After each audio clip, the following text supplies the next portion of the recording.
saya Cindy Evangelista Sihombing, peserta Latsar CPNS Kementerian Luar Negeri Angkatan 3 Kelompok C. Pada video ini, saya ingin mengenalkan mengenai Direktorat Kerjasama Multilateral dan bagaimana penerapan Smart Governance di instansi saya bekerja. Yang pertama, susunan organisasi Sekretariat Direktorat Jenderal Kerjasama Multilateral terdiri atas yang pertama, bagian perencanaan, kedua, bagian organisasi dan kepegawaian, ketiga, bagian keuangan, keempat, bagian umum, dokumentasi dan publikasi, yang kelima, bagian keanggotaan dan kontribusi Indonesia pada organisasi internasional, serta kelompok jabatan fungsional. Visi dari Direktorat Kerjasama Multilateral yaitu menjadi satuan kerja pendukung manajemen yang kuat untuk mewujudkan diplomasi kerjasama multilateral yang aktif dan efektif. Kemudian ada pula misi-misi dari Direktorat Jenderal Kerjasama Multilateral.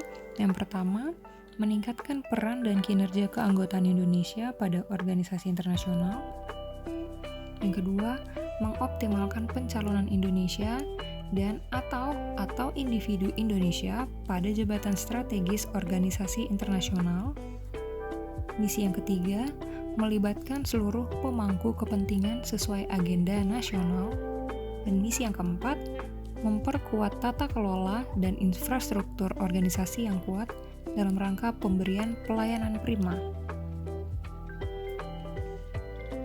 Sekretariat Direktorat Jenderal Kerjasama Multilateral memiliki tugas untuk melaksanakan pemberian dukungan administrasi dan teknis, serta koordinasi pelaksanaan tugas substansi di lingkungan Direktorat Jenderal Kerjasama Multilateral, seperti menyusun rencana program kerja, kepegawaian, keuangan, perlengkapan, rumah tangga dan tata persuratan, data dan dokumentasi, serta mengurus keanggotaan Indonesia di organisasi internasional yang mencakup pembayaran kontribusi atau iuran keanggotaan pemerintah Republik Indonesia, pencalonan Indonesia atau individu Indonesia, dan fasilitasi pengisian lowongan jabatan pada organisasi internasional bagi warga negara Indonesia.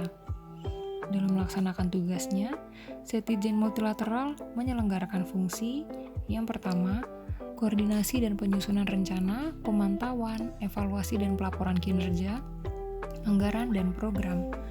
Kedua, koordinasi dan pengelolaan urusan kepegawaian, organisasi dan tata laksana, serta fasilitasi penyusunan peraturan perundang-undangan dan produk hukum.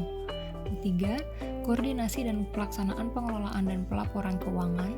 Yang keempat, koordinasi dan pengelolaan perlengkapan, penatausahaan, dan pemeliharaan barang milik negara, kerumah tanggaan, persuratan dan kearsipan, serta dokumentasi dan publikasi.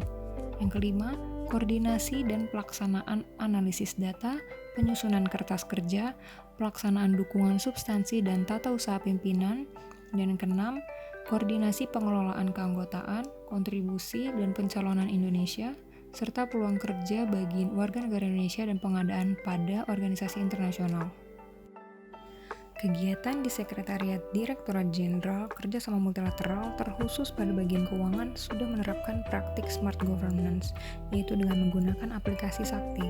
Sakti mampu melakukan pendataan keuangan yang berupa tahapan perencanaan, pelaksanaan, hingga pertanggungjawaban anggaran. Dengan menggunakan Sakti, data dari berbagai satuan kerja bahkan instansi sekalipun dapat terintegrasi. Gagasan untuk mengembangkan implementasi Smart Governance di lingkungan Setjen KSM adalah mengintegrasikan data tidak terbatas hanya pada anggaran, namun juga pada berbagai hal seperti absensi, agar tidak lagi dilakukan secara manual.